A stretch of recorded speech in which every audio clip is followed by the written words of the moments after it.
HOA Karen vs. Cartel, the secret war behind the fence. In a remote part of Texas, where the vast plains stretch as far as the eye can see and the sunset paints the horizon in shades of red, an intriguing story quietly unfolded. A story not just about crime and the law, but about how everyday conflicts can escalate into unexpected battles. Jack Morrison, a man who spent 15 years chasing drug criminals in the big cities, chose this 20-acre farm as his refuge to escape the sound of gunfire, the smell of smoke, and the haunting memories of his last case in Phoenix, where he narrowly escaped death at the hands of a sniper. For him, this was an opportunity to find peace, to hear the gentle ringing of cattle bells, and gaze at the starry sky without the interference of city lights. But fate rarely favors us. Jack's adversary was not just Hector Alvarez, a suspect thought to be an associate of the Los Zetas cartel, running a drug trafficking point right next to the farm, but also Karen Voss, a neighbor who called herself the HOA president and had ambitions of imposing ridiculous rules on all the residents, from the color of the horse barn to the placement of bicycles. This story isn't just a dry news report about crime or local policies. It's a vibrant portrayal of how personal conflicts can intersect with bigger, underground schemes, creating a sequence of events that are both dramatic and ironically humorous. Karen, with her arrogance and boundless curiosity, unwittingly becomes the spark that ignites a confrontation far beyond her control, while Jack and his partner Tony T-Rex Ramirez get drawn into a double battle, fighting against Karen's harassment while secretly monitoring the real danger posed by Alvarez. Can a stubborn neighbor unintentionally dismantle a criminal network? Will the law and patience triumph over the chaos of unreasonable regulations? We invite you to follow this thrilling story to the end to find out. And feel free to leave a comment below, sharing your thoughts. What would you do if faced with a Karen in real life? Or if you discovered a cartel right next door?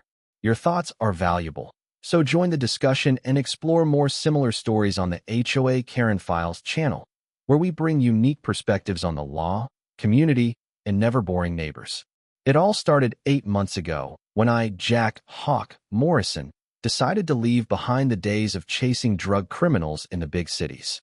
After 15 years as a DEA agent, I had lived through moments that most people only see in the movies.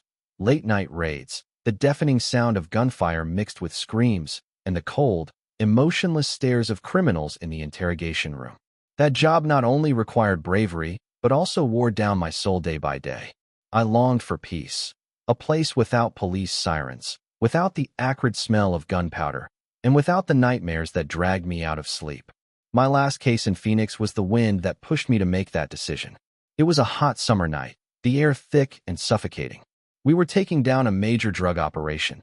Everything seemed under control until a sniper hidden on the roof took aim at me. The bullet grazed my ear, leaving a searing burn and a shrill whine that echoed in my head for months.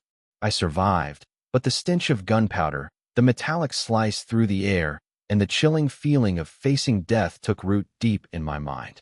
Every night, I woke up drenched in cold sweat, my hands shaking as if still holding a gun. I knew I had to stop. The 20-acre farm in the remote Texas countryside was my escape. It sat between low hills covered in wild grass, the plains stretching as far as the eye could see, dotted with a few ancient oak trees and thorny bushes. The small wooden house I lived in had a wide porch, where I would stand each morning with a hot cup of coffee, watching the golden sunrise paint the land. The cows grazed peacefully under the amber glow of the setting sun, their bells gently jingling in the wind. I had bought an old horse named Dusty, and each afternoon I would take it for a walk around the farm, feeling a peace I had never known in the past 15 years.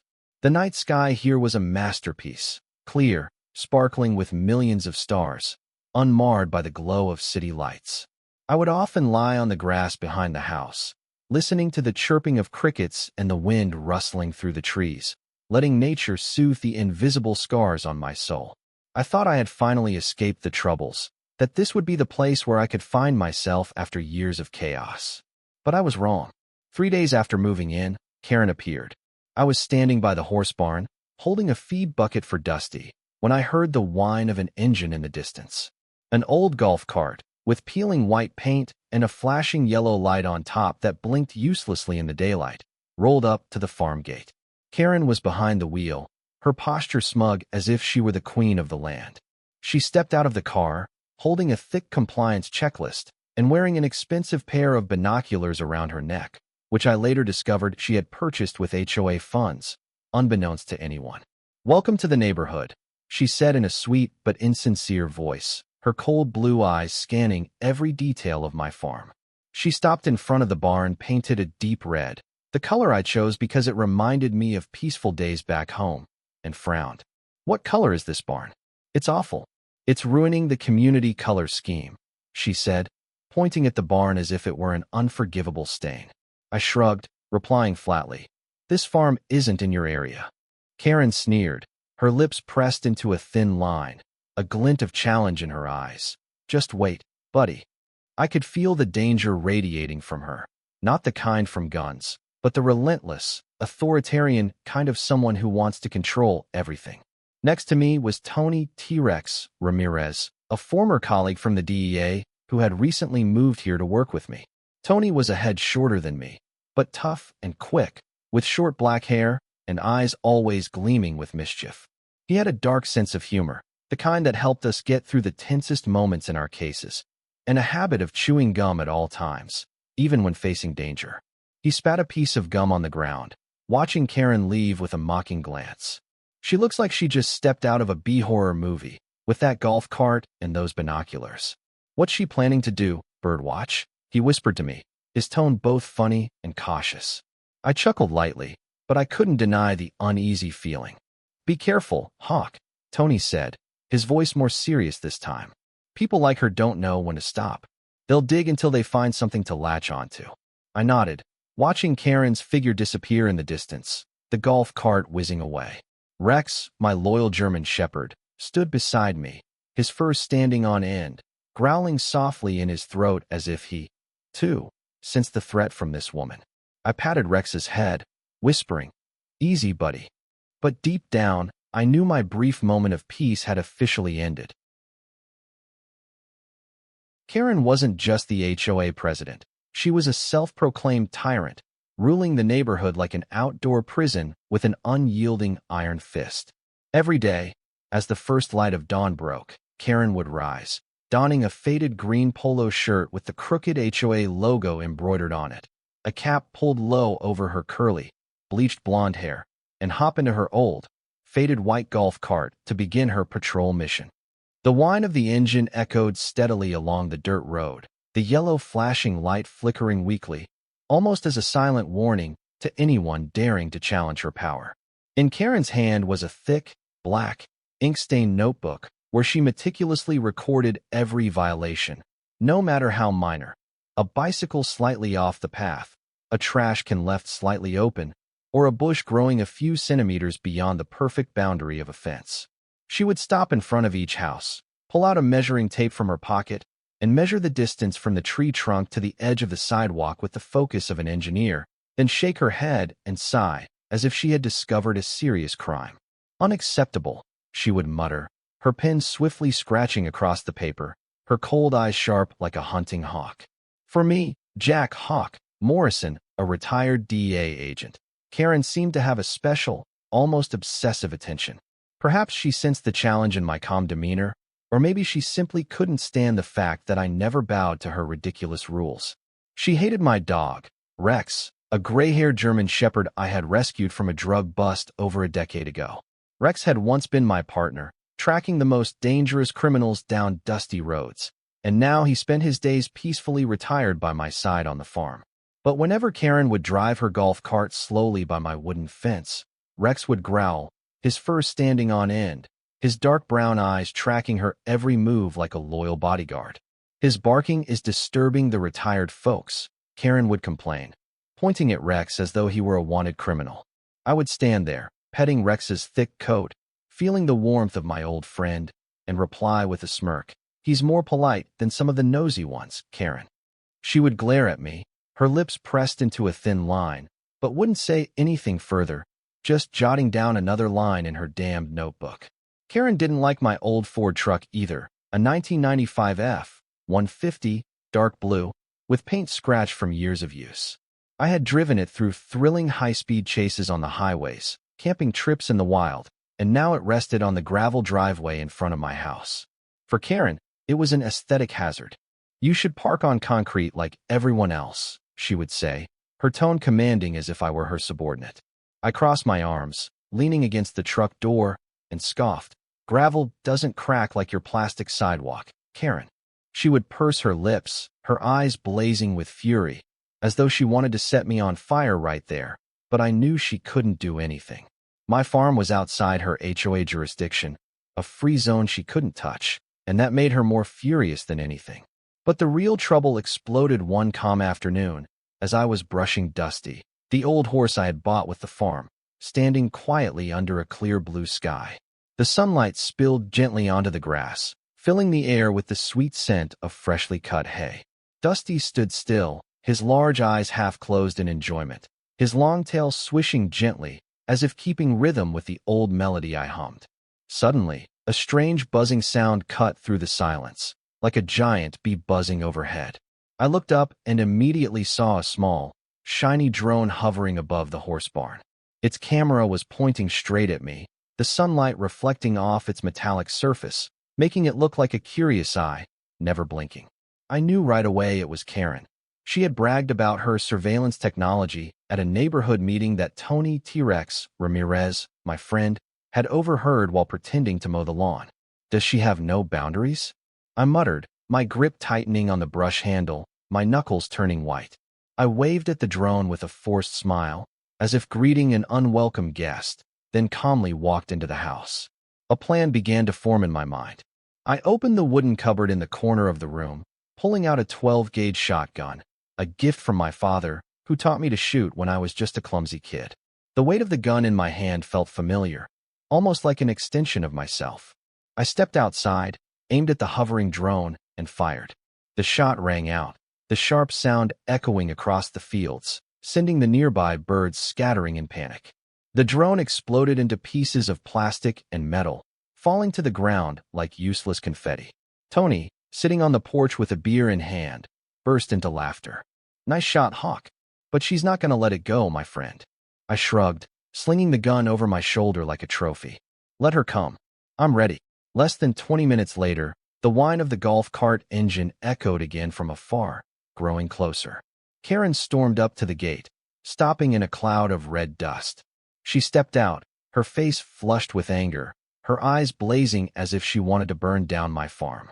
She slammed her hand onto the intercom on the gate, shouting, "You've destroyed my personal property. I'll sue you." I stepped out, the gun still slung over my shoulder, my voice calm but cold as steel. "Flying a drone over private land without permission is illegal, Karen. You should know that better than anyone." She ground her teeth, her hands balling into fists, her eyes seething with rage as if she wanted to attack me right then and there. "You've made a huge enemy, buddy," she hissed. "I'll make you regret this day." Tony, standing next to me, chewing gum with a look of amusement, whispered, "She's serious, Hawk. I'll bet you $20 she'll bring the SWAT team next week to get her revenge." I chuckled softly, my eyes still fixed on Karen's retreating figure as she stormed back to her golf cart, speeding off in a fury. I wasn't planning on using my DEA identity. After more than a decade of battling through violent drug raids, Tony T-Rex Ramirez and I had decided to step away from the front lines. We transitioned into intelligence gathering from afar, using our experience to analyze data and monitor targets without having to step into dark alleys or face down barrels anymore. This farm, nestled in the dry land of Arizona, was not just a place for rest after years of stress. It was a perfect strategic position. From here, I could monitor the neighboring farm, where we suspected the Los Zetas cartel was running a drug trafficking operation from Phoenix to the border. The investigation had been ongoing for 9 months, a task requiring patience and complete discretion. I spent hours each day hiding behind curtains, binoculars pressed to my eyes, noting every suspicious truck that rolled down the dirt road, every shadowy figure that passed under the dim lights. But Karen, the uninvited neighbor, had no idea. Her curiosity mixed with arrogance was turning her into a dangerous variable, a loose cannon that could derail our entire plan. She started her harassment campaign with frightening persistence. First came a formal complaint to the Homeowners Association, HOA, accusing my farm of being illegally registered and violating building distance regulations, a completely ridiculous claim since my land was outside their jurisdiction. I smirked, ripped up the complaint into small pieces, and tossed them into the trash, thinking she'd soon give up. But Karen wasn't the type to quit easily. Anonymous letters started appearing in my mailbox, written in red ink, the handwriting erratic as if from a madman. Remove the guns from public view. Stop playing country music after 6 p.m. And once, a line that stopped me cold. You're being watched. I showed Tony, and he burst into a dry, raspy laugh, the kind from someone who'd smoked too much. She thinks she's James Bond? I bet she even has cameras in the bushes.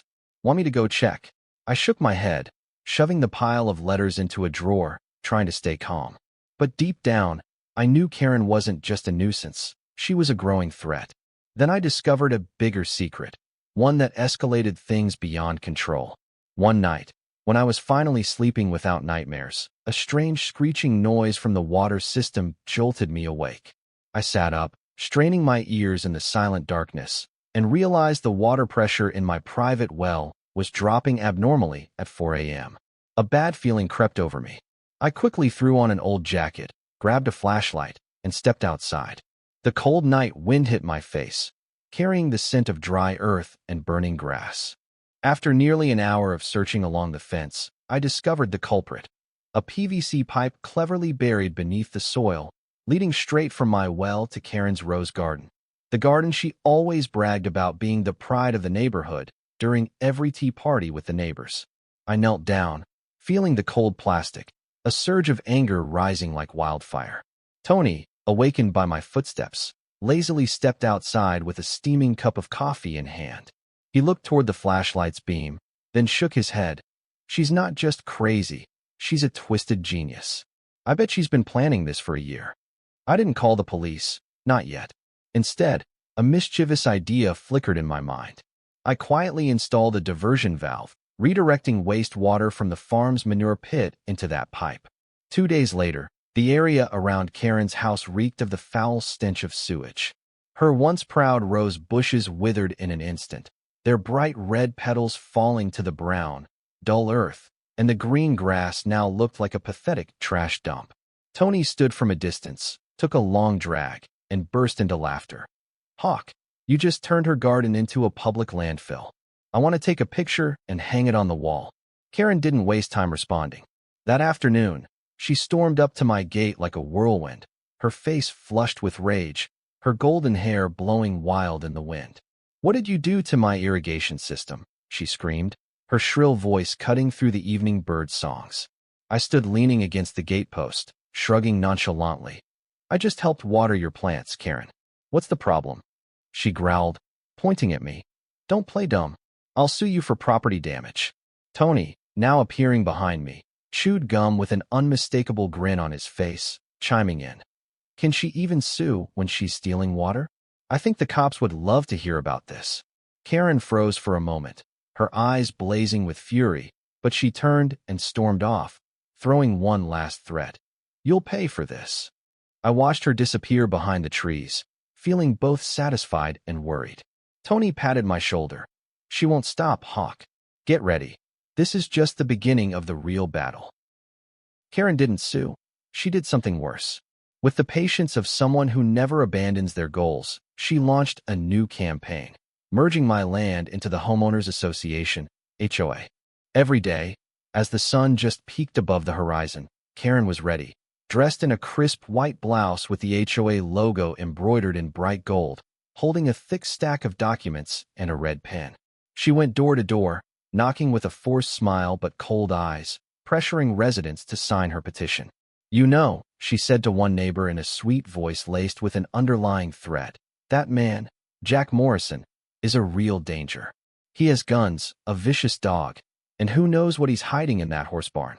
We need to control his land to protect the safety of the neighborhood." Half of the residents signed the petition, frightened by Karen's subtle pressure.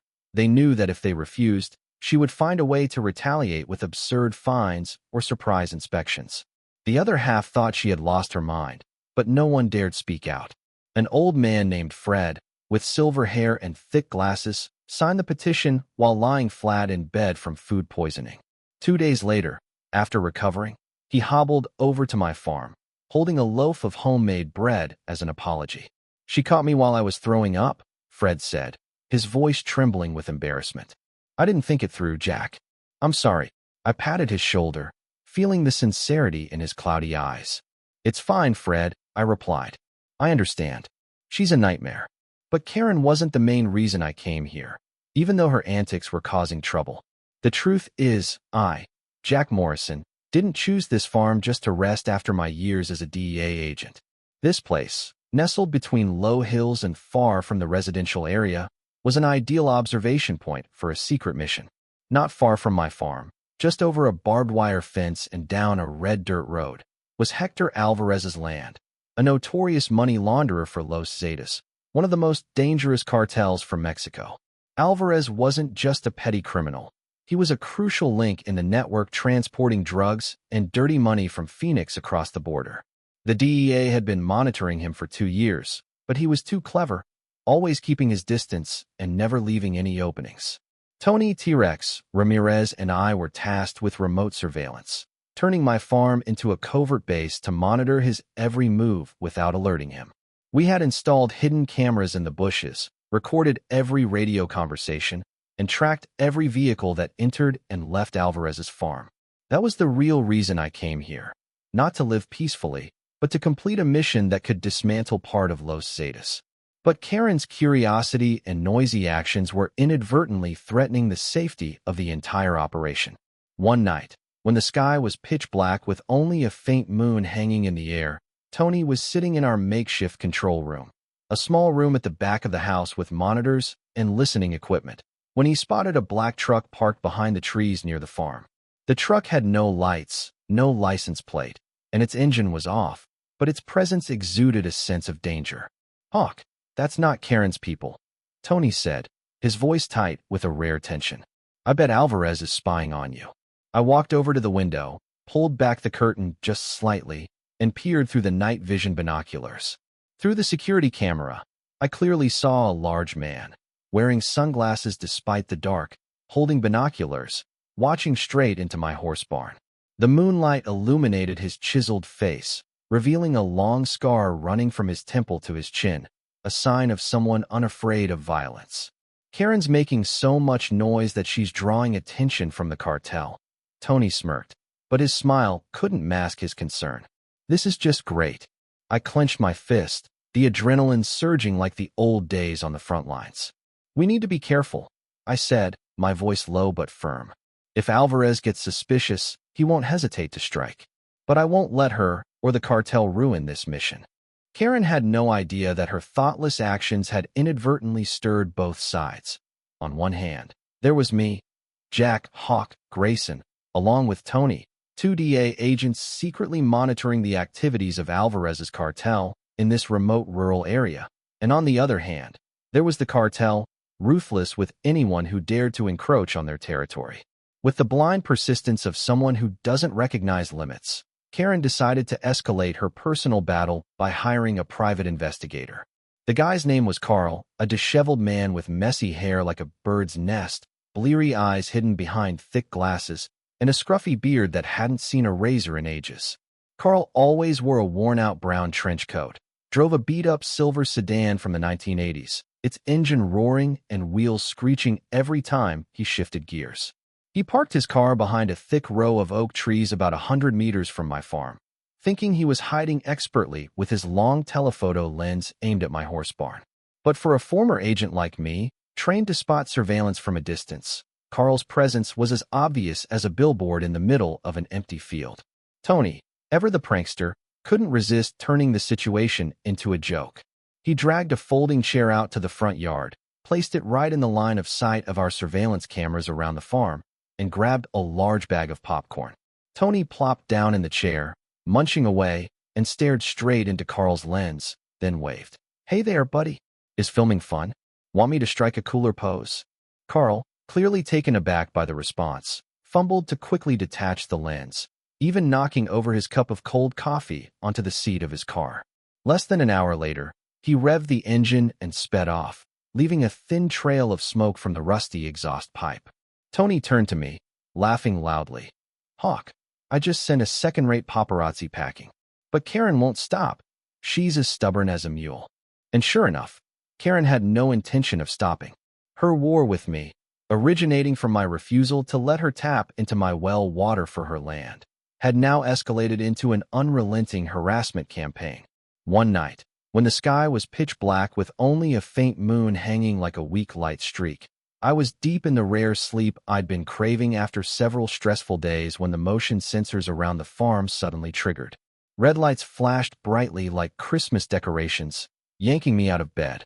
My ears strained in the darkness, listening for the slightest sound. Then I heard it, a soft metallic clink, coming from the cattle gate about 50 meters from the house. Without hesitation, I grabbed the 12-gauge shotgun hanging on the wall, threw on my shorts and rubber boots, and stepped outside. The cold night air hit my bare skin, but the adrenaline surging through me made me feel nothing but sharp focus. I crept up to the gate, sweeping the flashlight over every dark corner. When the light reached the area, I saw Karen. There she was, standing with a rusted steel rod in one hand and a phone in the other, the screen's light casting a determined yet tense glow on her face. She was fiddling with the pipe I knew she had illegally connected to my well weeks ago. "What are you doing here?" I asked, my voice as cold as steel, the shotgun slung over my shoulder, but my finger already near the trigger, just in case she made a move. Karen startled and spun around, her face pale under the moonlight, her eyes wide in momentary panic. But then she regained her composure, shouting, "You cut off my water. I have the right to take back community resources." Her voice trembled but still held defiance, as if she truly believed she was standing on some firm legal ground. I stepped closer, using my foot to push the heavy iron gate shut behind her, blocking her escape route. Karen panicked, her eyes darting around like a cornered animal.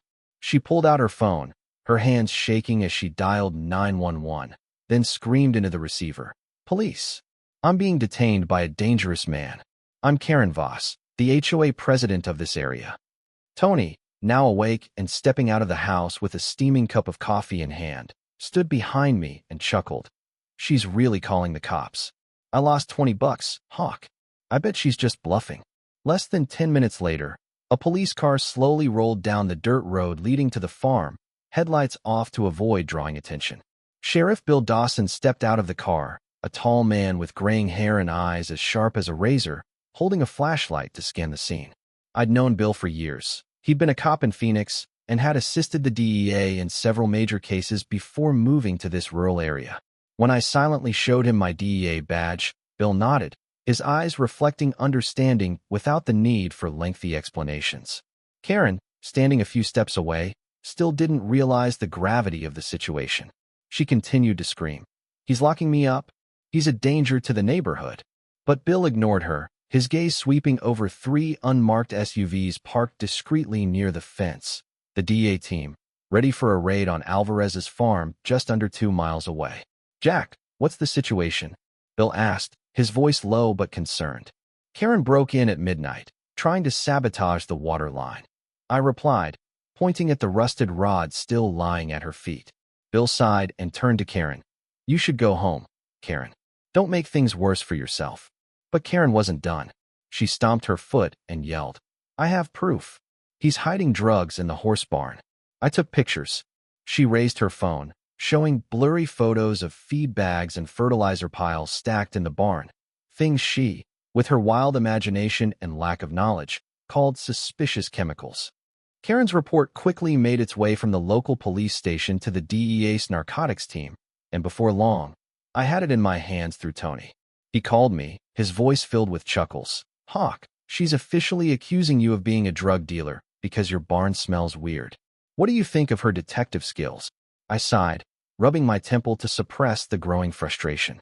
"She's just dug herself into a deep hole," I muttered.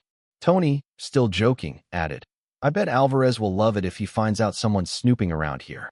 She might have accidentally exposed our plan." I fell silent, my eyes following Karen's furious figure as she drove off in her tiny electric golf cart, the engine sputtering and fading into the night. In my mind, an idea flashed. Karen's stupidity, though annoying, could become an unexpected asset. If she kept stirring up the area, Alvarez and his crew could be distracted, maybe even make a mistake. I turned to Bill, who was still standing there with a faint smile on his face. "Handle this for me, will you? But if she doesn't stop, maybe we should let her dig her own grave and drag Alvarez down with her." Instead of stopping Karen, Jack Morrison, decided to turn her stupidity into a strategic advantage. Hector Alvarez, the money-laundering kingpin of the Los Zetas cartel we were monitoring, was extremely cautious. He never left a trace, always hiding his activities behind the facade of a successful businessman, with shiny trucks and fake smiles at local fundraisers. For the past 9 months, my DEA team had been trying to find a crack in his defense, but had come up empty. Karen, with her boundless curiosity and arrogance larger than my entire farm, was the perfect puppet to stir him up without us having to act directly. I sat down with Tony T-Rex Ramirez in the small control room behind the house, a cramped space filled with screens, listening equipment, and the smell of burnt coffee, to discuss. "If she keeps digging, she might just make Alvarez panic," I said, tapping my fingers rhythmically on the table. Tony smirked, chewing gum loudly. "Or she'll shoot herself in the foot first. Either way, we win." We agreed. Let Karen do her thing, and wait to see what she accidentally handed us. Karen's blind persistence quickly proved valuable. In her attempts to expose me as a neighborhood threat, she unwittingly handed the DEA a gem. One afternoon, as Karen sneakily circled my horse barn with a cheap camera, she not only took pictures of feed bags and fertilizer piles, which she called suspicious chemicals. Through a crack in the wooden fence, in the corner of one photo, Alvarez appeared clearly. He was standing next to an unmarked truck, gesturing to 2 muscular men unloading sealed crates. This was direct evidence of a shipment that the DEA had been hunting for months, a rare moment when Alvarez showed his face. But instead of sending this photo to the police like any normal person, Karen did something unexpected. She sent it directly to Alvarez via email, with the ridiculous subject line, "Dear Mr. Alvarez, help me deal with Jack Morrison." In her naive mind, Alvarez was the lawful man, perhaps because she had once seen him speak at a community meeting, dressed in a sharp suit and eloquently discussing neighborhood safety. Ironically, she had just handed our golden ticket to the enemy without realizing it. Fortunately, my team had set up surveillance on all communications in the area. Tony intercepted that email before Alvarez had a chance to open it. He rushed into the room, holding a laptop, his eyes wide with excitement like he'd just won the lottery. "Hawk, you need to see this," Tony said, whistling long and loud with enthusiasm. "She's crazy, but she just did our job for us." I leaned over the screen. The photo showed Alvarez standing there, his sharp face and cold eyes fixed on the truck, flanked by 2 familiar henchmen we had noted in our files. The image was clear enough to identify, and although the truck's license plate was blurred, I knew our DEA tech team could restore it. "She has no idea what she's just done," I said, a rare smile tugging at the corner of my mouth. "But if she keeps this up, she might dig something else up from Alvarez. Let her run free for a while longer." Tony nodded, chewing his gum harder. "I like this idea. Let her be the puppet, while we pull the strings." That night, the sky was pitch black, with no moonlight breaking through the thick clouds hanging above the Arizona sky. My farm was immersed in silence. Only the sound of crickets and the wind rustling through the old oak trees in the distance. I was sitting in the corner of the house, in front of a desk cluttered with papers and surveillance screens, my eyes scanning the area map to find a way to approach Alvarez without drawing attention. Suddenly, the perimeter alarm went off, and the sensors along the fence flashed red on the screen like an urgent warning. I stood up quickly, reaching for the shotgun hanging on the wall, not because I thought it was a real threat, but because of the reflexes of a former agent always ready for any situation. I opened the door and stepped outside, the cold night air rushing into my lungs, carrying the scent of dry earth and faintly burning grass. The gravel under my feet crunched as I crept toward the eastern fence, where the alarm was blaring. I held my breath, my eyes straining to observe in the darkness, until a faint beam of light from a small flashlight flickered in front of me. And then I saw her. Karen, dressed like an amateur spy in a tight black outfit, wearing a cheap night vision camera set clearly bought from a discount website. In her left hand, she held a thick folder, its red ink smeared on the cover, and in her right hand, a flashlight and a pen, looking like she was preparing to film a self-produced documentary. "The outdoor lights are not approved," Karen mumbled, her voice trembling but filled with excitement, as the flashlight swept over every corner of my farm. "The trees are not native, suspicious chemicals. These are serious violations that need reporting." She stood in front of the fence, pointing everywhere like a self-appointed investigator, completely unaware of how ridiculous she looked. I stepped forward, my shadow stretching long under the faint light from her flashlight. "Karen," I said, my voice low and cold, "what are you doing here?" She jumped, nearly dropping the folder, her eyes wide with a brief panic. But then she quickly regained her composure, stood up straighter, and pointed at me. "I'm collecting evidence against you, Jack Morrison. You're a dangerous element, and I'm going to prove that to everyone in this neighborhood." I took another step forward, the shotgun still slung over my shoulder, my eyes never leaving her. "You're trespassing on private property at midnight," I said, my voice firm. "Who do you think you are, to have the right to do that?" Karen lifted her nose, gripping the folder tightly like a shield. "I'm the HOA president," she declared, her voice full of arrogance but betraying a hint of trembling. "I have a responsibility to protect the community from people like you." I smirked, not even bothering to respond. Tony, now walking out from the porch with a steaming cup of coffee in his hand, stood back and shook his head in disbelief. "She thinks she's a superhero," he whispered, taking a sip of coffee before laughing quietly. "I bet $20 she'll end up suing herself for breaking and entering before dawn." I turned to Karen, my gaze as cold as steel. "You've gone too far, Karen. This time, I won't let it slide." Instead of calling the police right then, as she had done before, Karen seemed to realize her disadvantage. She took a few steps back, her eyes darting around looking for a way out. "You haven't won yet," she spat, before turning and awkwardly climbing over the barbed wire, leaving a piece of fabric from her torn black shirt stuck on the wire. Tony burst into laughter. "Hawk, she just left DNA for you to use as evidence. Want me to call Bill?" I shook my head, watching Karen's figure disappear into the darkness. "No need," I said, my voice low. "Let her dig her own hole. At this rate, she'll make Alvarez lose patience, and when that happens, we'll have everything we need." The next morning, to prove her crazy persistence, Karen filed another complaint with the police, accusing me of running a drug operation out of the horse barn. Attached were blurry photos of feed bags and fertilizer, along with a scrawled note. "Illegal chemicals. Urgent investigation needed." The complaint quickly made its way to the DEA, and Tony called me, laughing on the phone. "Hawk, she just turned your haystack into heroin in the eyes of the cops. But you know what? In another photo, in the background, there's the shadow of Alvarez's truck again. She doesn't know it, but she just helped us again." I smirked, a mix of frustration and amusement. Karen, with all her foolishness, was unknowingly becoming a key piece in this game. But I knew, if she didn't stop, both Alvarez and we would face unforeseen consequences. After unknowingly helping the DEA again, Karen still wouldn't stop. Her arrogance, now reinforced by her belief that she was protecting the neighborhood, pushed her into a more reckless decision than ever. The morning after fleeing from my farm, Karen organized an emergency HOA meeting at the community hall, a small, rundown building with peeling tiles and mismatched plastic chairs.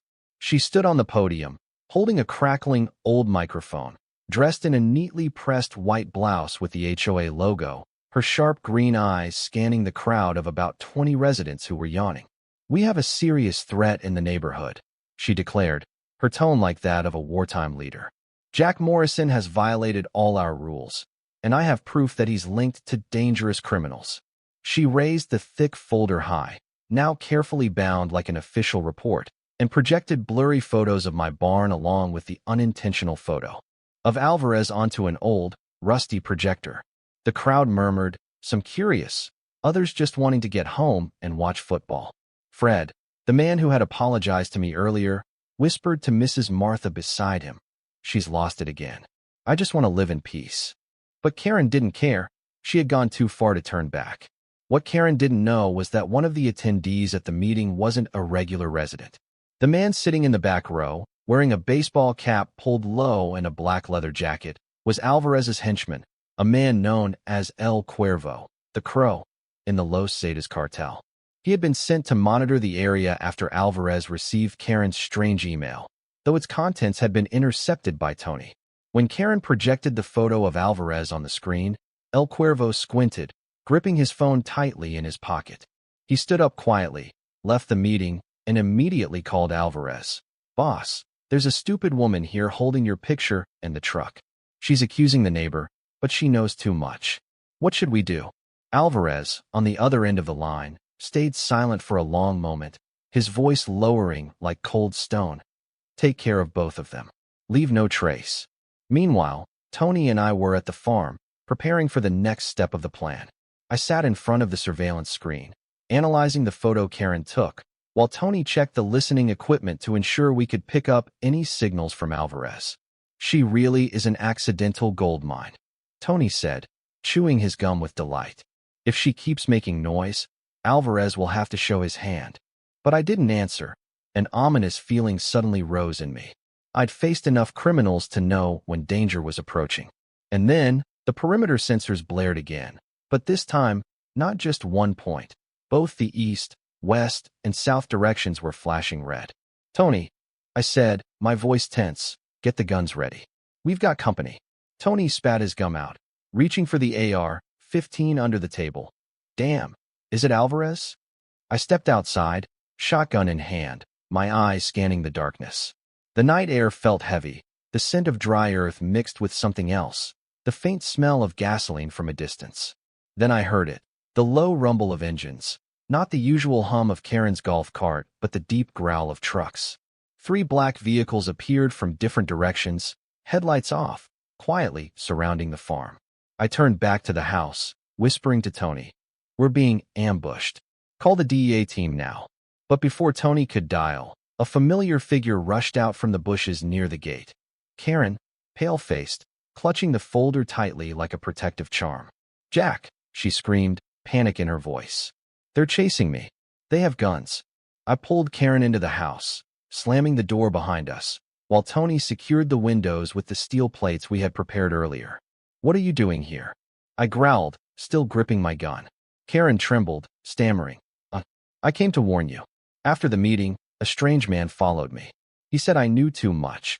I looked at Tony, and he smirked. "Congrats, Karen. You just poked the hornet's nest of the cartel. Now we all get to die together." The sound of breaking glass echoed from behind the house. A smoke grenade rolled in, and thick white smoke flooded the room. I shouted, "Get down," and pulled Karen and Tony behind the control desk as gunfire erupted outside. The white smoke from the smoke grenade flooded the small room, stinging my eyes and causing me to cough violently. I dropped to the floor, pulling Karen and Tony down behind the control desk as the sound of gunfire erupted outside like a chaotic symphony. Karen, her face pale and eyes wide with terror, clutched her folder as if it were a life raft. "Who are they? What do they want?" she stammered, her trembling voice drowned out by the sound of bullets whizzing past the broken window. Tony, gripping the AR-15 tightly, smirked and replied, "Welcome to the real world, Karen. This isn't your HOA patrol team. This is the cartel, and you just poked their hornet's nest." I shot Tony a glance, signaling for silence, then turned to Karen. "What did you do after the meeting?" Karen swallowed hard, her hands shaking as she pointed at the folder. I sent another email to Mr. Alvarez, asking him to help me sue you. I thought he was a good guy." I gritted my teeth, frustration bubbling up, but there was no time for reproach. "You just signed our death warrant," I growled, pushing her lower when another round of bullets struck the wall behind us. Outside, 3 black trucks had stopped, surrounding the farm from all sides. Figures dressed in black, wearing hoods, jumped out, holding rifles and tactical flashlights, moving quickly like shadows in the night. I counted quickly through the crack in the window. At least 10 of them, maybe more.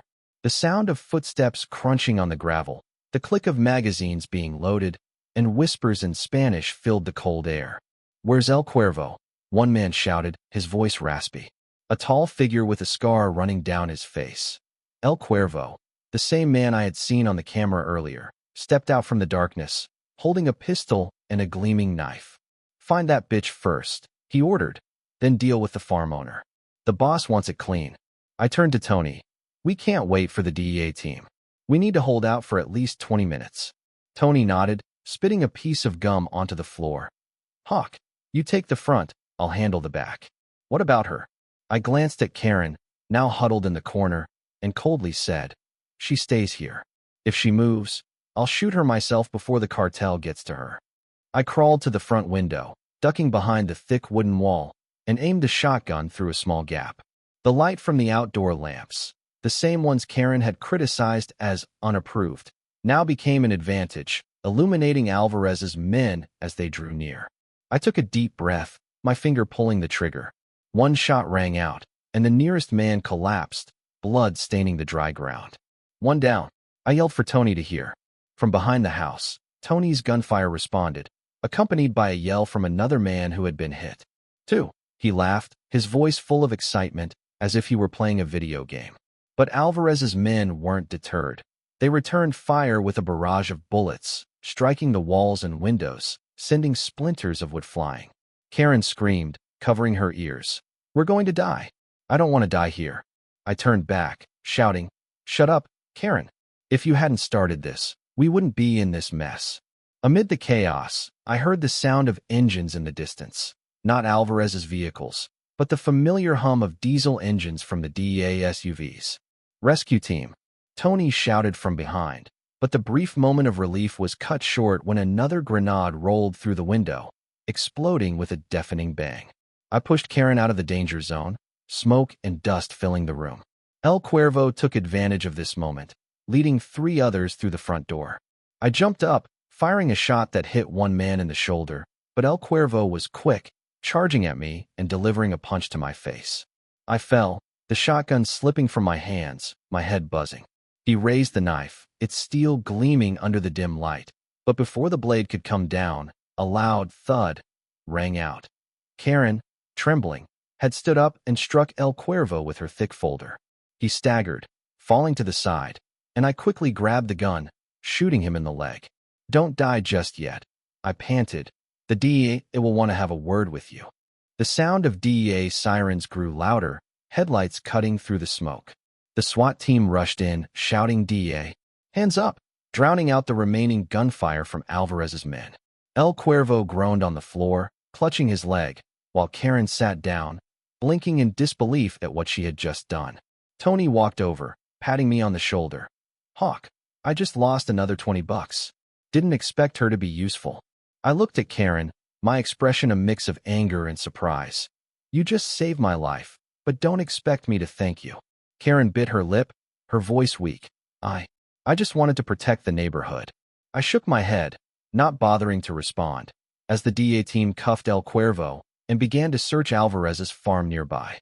As the first light of dawn broke over the dry hills of Arizona, my farm looked like a battlefield hastily cleaned up. Smoke from the grenades still lingered in the air, blending with the scent of damp earth and burnt gunpowder.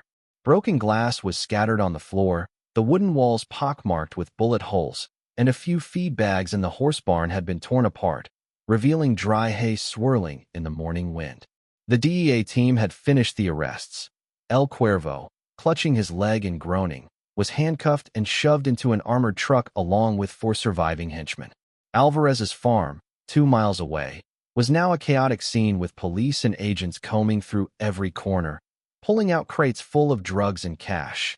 Enough evidence to send Alvarez to prison for life, if he wasn't taken out by Los Zetas first. I stood leaning against the broken window frame, the shotgun still slung over my shoulder, watching the DEA team work with a sense of relief mixed with exhaustion. Our 9-month mission was finally over, but the price had been one unforgettable night. Tony Terex Ramirez walked up, holding a freshly brewed cup of coffee from the backup machine in the DEA team's truck, his face covered in dust, but his eyes still shining with humor. "Hawk, you owe me $40, he said, grinning. $20 for Karen calling the cops last time, and 20 bucks for her hitting that cartel guy with her folder. I didn't expect to lose bets this much. I chuckled hoarsely, my voice still rough from the battle. Consider it payment for keeping you alive through the night. Tony shrugged, taking a sip of coffee. All right, but I still want to tell this story at my kid's wedding. Uncle Jack and Crazy Aunt beat the cartel with a stack of papers. I shook my head, my gaze shifting to Karen, who was sitting on the porch, still clutching the now torn and blood-stained folder of El Cuervo. Karen looked worse than ever. Her blonde hair was a tangled mess, covered in dust and sweat, and the white blouse she wore had a large tear on the shoulder, exposing reddened skin from scratches as she climbed over the fence. Her eyes blinked rapidly, as though she couldn't quite believe she had just survived a cartel attack. I stepped closer, standing in front of her, my shadow stretching across the wooden floor. You all right? I asked, my voice no longer as cold as before, but lacking any sympathy. Karen looked up, her lips pressed tightly, then suddenly burst out. I don't need you asking. I just wanted to protect the neighborhood. I smirked, not bothering to argue. Protect the neighborhood by poking a drug lord? You did a great job, Karen. She glared at me, but then her expression softened, replaced by an uncommon look of confusion. I didn't know Mr. Alvarez was a criminal, she whispered, gripping the folder tightly as if it could save her from the truth. I just thought he would help me sue you. Tony, a few steps away, burst into laughter. Karen, you just survived a Los Zetas ambush by hitting a hitman with paperwork. I suggest you write a book, How to Survive by Being Stupid. Karen flushed, about to retort, but then fell silent, perhaps for the first time in her life, unable to find words. I sat down on the porch next to her, the exhaustion flooding my body. Look, I said, my voice deeper. You caused a lot of trouble, but you also unintentionally helped us catch Alvarez. I don't know whether to hate you or thank you. Karen blinked, surprised at my words, then bit her lip. I don't need your thanks. But maybe I was wrong calling you a dangerous element. That was the closest to an apology I had ever heard from her, and I simply nodded, not wanting to prolong the conversation. Sheriff Bill Dawson stepped forward, holding a new stack of papers. This time, it was the official DA report. Jack, he said, his voice low but friendly. We've finished the search of Alvarez's farm. Dozens of kilos of cocaine, cash, and even a client list, enough to take down the whole network in Phoenix. Your mission is complete. He glanced at Karen, raising an eyebrow. As for her, we should probably investigate what she's involved in regarding the email she sent to Alvarez. Karen jumped, about to protest, but I raised my hand to stop her. Bill, she doesn't know anything, I said, signaling him to drop it. She's just an overly enthusiastic neighbor. Bill nodded, still skeptical, before turning to direct the cleanup of the scene. As the first rays of sunlight stretched across the field, I stood up, looking around the farm, which had returned to its quiet state, at least for now. Tony slapped me on the back. Hawk, what's next? Real retirement, or diving into another case? I gave a faint smile. I want some peace for a while. But with neighbors like Karen, I doubt it'll be that easy. Karen, hearing her name, stood up, brushing dust off her clothes and clearing her throat. I won't bother you anymore, Jack. But your horse barn still messes up the community's color palette. Tony burst into laughter, while I just shook my head, heading back into the house, leaving her standing there with the torn folder. In that moment, I realized that although Alvarez had been caught, and the mission had ended, life here would never truly be normal, not with a neighbor like Karen Voss. As the evening sun cast a golden hue over my farm, it seemed to soothe the scars it had endured from that fateful night. I, Jack Morrison, stood on the porch, holding a cup of now-cold coffee, watching Dusty leisurely graze in the red horse barn, the color that had once driven Karen mad but now symbolized resilience. Tony T-Rex Ramirez sat next to me, his feet resting on an old wooden crate, holding the last beer from the Dia team's fridge. Hawk, he said, his voice deep with a touch of humor. Do you think we did something big? Not just catching Alvarez, but changing this neighborhood. I took a sip of coffee, my eyes scanning the peaceful field. Maybe, but I just want to rest, Tony. A place without guns, without cartels, and without anyone measuring the trees. Tony laughed. I'm still keeping that $20. You'll remember these crazy days, though. Not far off, Karen Voss was finishing her last hours of community service. She stood beneath the oak tree in the neighborhood park, holding a broom to sweep leaves, her bright orange protective suit stained from days of hard work.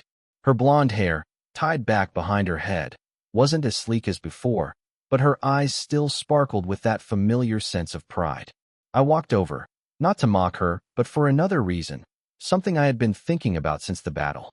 "Karen," I called, my voice flat. She stopped sweeping and looked up at me, cautious. "What now, Jack?" "I've finished my 100 hours. What else do you want?" I placed my coffee cup on a nearby bench and said, "I'm not here to cause trouble. I just wanted to say that, despite you messing everything up, you did help change this neighborhood. On your own terms." Karen blinked, clearly not expecting those words.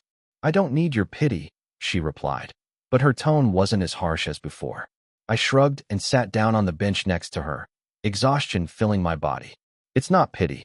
I used to think you were a nightmare, but that night, when you hit El Cuervo with that folder, I realized something. Sometimes being stubborn can save people. You weren't completely wrong in wanting to protect this place. It's just your way, a little over the top." Karen was silent, gripping the broom handle tightly, then suddenly sat down beside me, keeping just enough distance to hold on to her last bit of pride. "I didn't know who Mr. Alvarez was," she whispered, her eyes on the children playing on the grass she had just swept clean. "I just wanted everything to be perfect, for everyone." I nodded. "Perfect doesn't exist, Karen. But this neighborhood is better now, not because of your rules, but because you accidentally made us look at ourselves."